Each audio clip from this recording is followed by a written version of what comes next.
I'm Amanda from Life Unravelled, where we unravel life's little mysteries. Today we're looking at social skills and all the different things that we need to be able to teach our children so that they can navigate that social scene. It's really tricky for these little ones to understand what's appropriate and what's not appropriate. So we really need to guide them and help them cope with those frustrations that are happening. Let's look at emotions and how they deal with their emotions.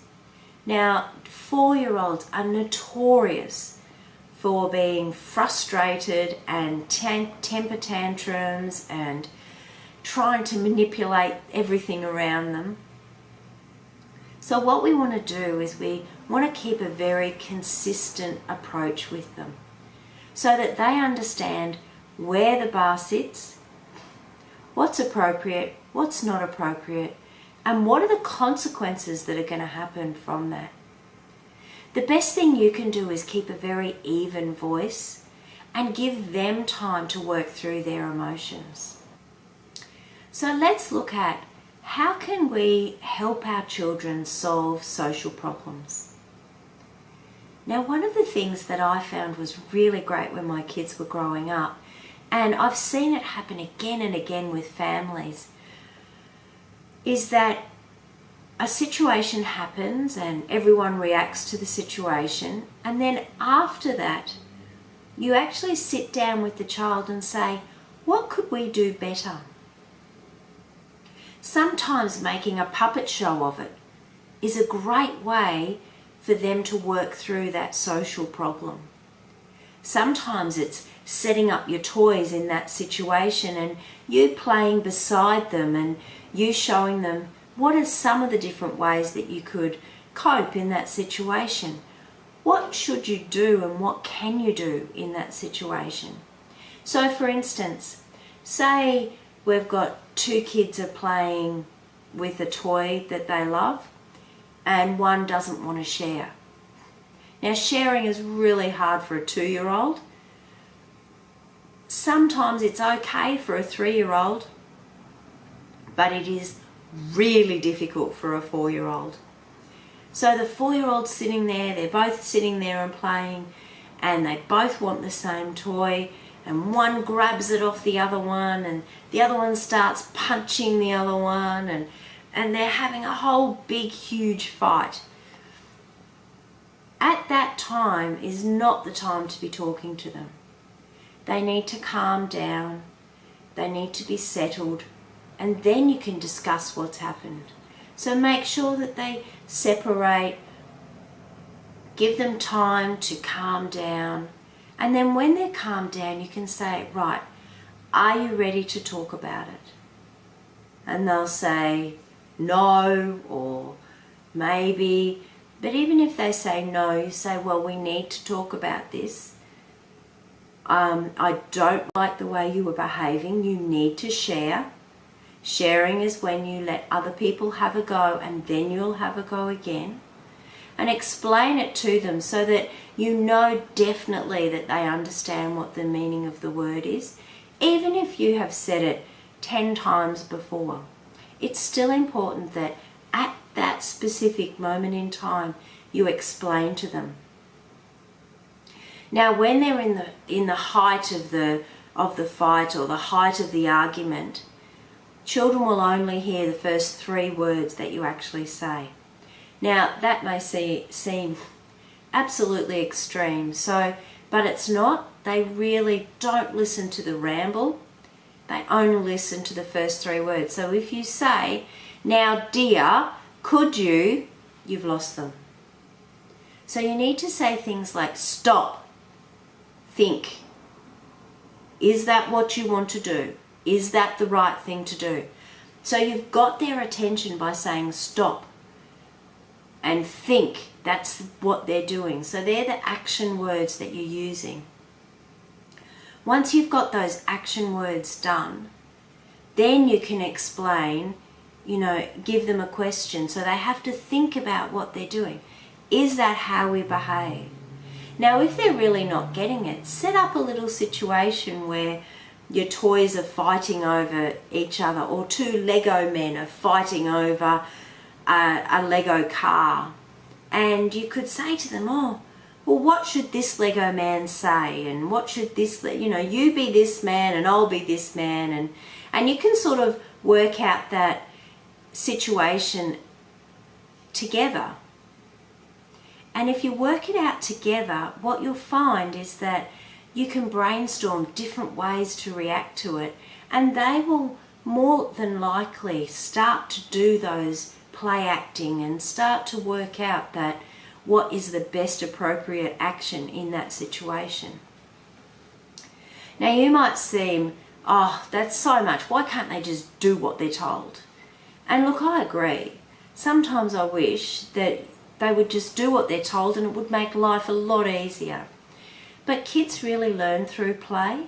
So by playing out those activities, you'll find that they will learn much quicker than if you talk to them a lot. I hope that gives you some insight into how to help your children solve those social problems. And you'll find so many different social problems in this year. This year is probably filled with them, and that's where the tantrums come in, that the children are trying to work out how they feel and how to express those feelings. So by giving them insight into different ways, actions that they can use, they then feel less frustrated and the tantrums will disappear. So not only do they need to understand how to act in that situation, but they need to be able to name their emotion. Now, it's really interesting when you watch kids and you put on a face like this and you'll say to them, how do you think mummy feels? And sometimes they'll have no idea.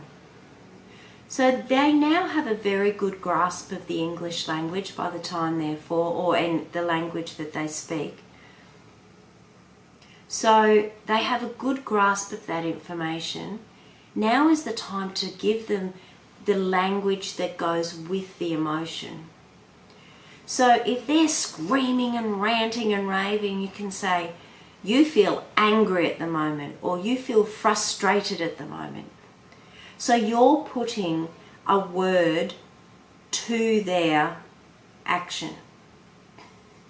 And that action is because of a feeling.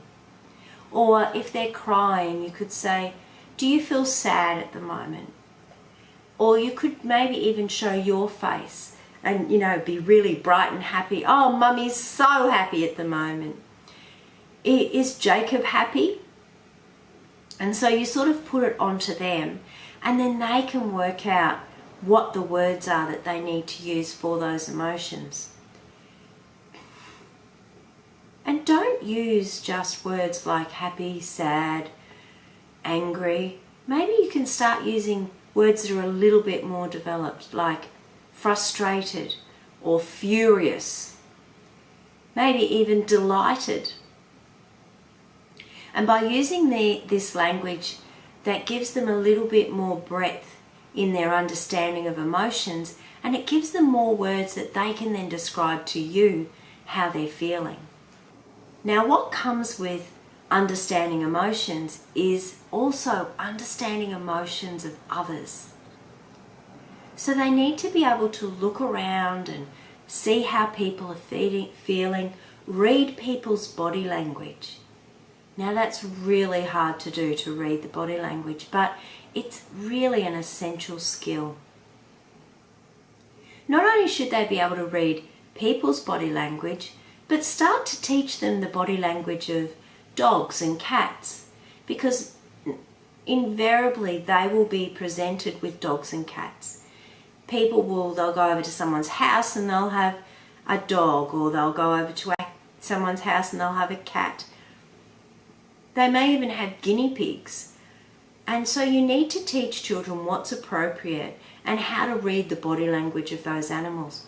YouTube is great for that. There are so many YouTube clips of cats that are angry, or dogs that are angry, or dogs that are happy. If you can get those clips and watch them and tell the kids how the cat is feeling. For instance, I was teaching some little 4-year-olds recently, and there was a picture of a cat and it was like this. And I said to them, what sort of sound do you think that cat's making? And one of the kids said, meow. I said, how do you think that cat's feeling? And you know, there was only one child out of 6 that I had in a group that could tell me that that cat was feeling angry, and the sound that it would make is hiss or pss, pss. So it's important that we can actually teach our kids the body language of those animals, and that will help them when they're interacting at other people's houses. Well, that's the end of part 2. We still have more to go through. There's so many things to look at in the social side, so you'll have quite a few videos to look at, but there's lots of information. So I'll see you in the next section. Bye. This video was produced by Imagination Pty Ltd for Life Unravelled. All advice and information given during this course is designed for general use only. If you have any concerns for your child, please seek professional advice as soon as possible.